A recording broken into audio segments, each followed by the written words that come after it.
एक छोटे से घर में एक बच्ची अपने मामा पापा के साथ रहती थी। मामा, नताशा, पापा।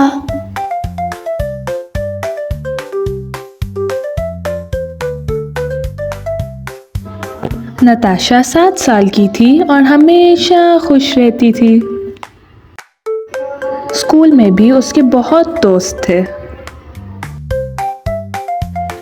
लेकिन स्कूल से घर आके वो हमेशा अपने मामा या पापा के फ़ोन के तलाश में होती थी।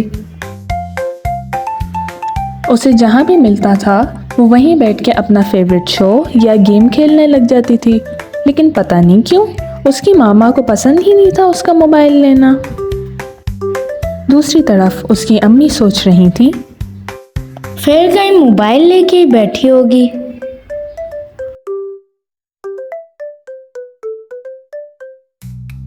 मामा,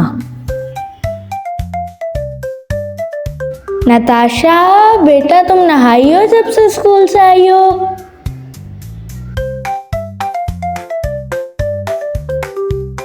नताशा, थोड़ी देर में जा रही हूँ मामा।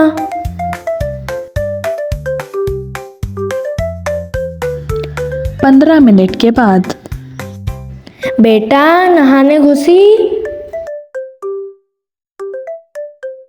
नताशा ने जल्दी से फ़ोन तकिए पर रखा और वो भागी नहाने के लिए। वहाँ वो सोच रही थी कि पता नहीं क्यों वो भूल गई नहाना और उसकी मम्मा को याद भी दिलाना पड़ा। लंच टेबल पर उसने देखा कि उसकी अम्मी इंतज़ार कर रही थी और लंच ठंडा हो रहा था। खाने के बाद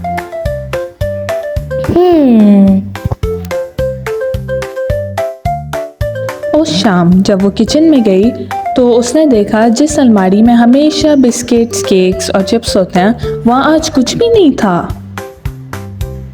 वो फिर अपनी अम्मी के पास गई और देखा उसकी अम्मी तो मोबाइल में मसरूफ़ थी। मम्मा, कैबिनेट में कुछ खाने का नहीं है, आप प्लीज मेरे लिए कुछ बना देंगी? ठीक है बच्चा, मैं आपको थोड़ी देर में बना देती हूँ। जब तक वो इंतज़ार कर रही थी कि उसकी अम्मी कुछ खाने का ले आएंगी, नताशा ने अपना होमवर्क शुरू कर लिया। लेकिन 15 मिनट के बाद जब नताशा देखने गई अपनी अम्मी को, उसने देखा कि अम्मी तो अभी भी मोबाइल में थी। नताशा को देख के अम्मी जल्दी से उठी और किचन में गई उसके लिए कुछ बनाने के लिए। भूख के मारे नताशा बहुत दुखी थी कि उसकी मम्मा ने उसे कुछ खाने का ही नहीं दिया। लेकिन फिर उसके दिमाग में ख्याल आया, ओह, मैं भी तो मोबाइल में मसरूफ थी। उसे याद आया जिस दिन उसने नहाने में देर की थी उसकी अम्मी भी तो उसके लिए इंतज़ार कर रही थी। अगले दिन उसने सोच लिया था अब वो हर काम टाइम पे करके अपनी अम्मी के साथ मिल के मज़े मज़े का खाना वो एक साथ खाएंगे।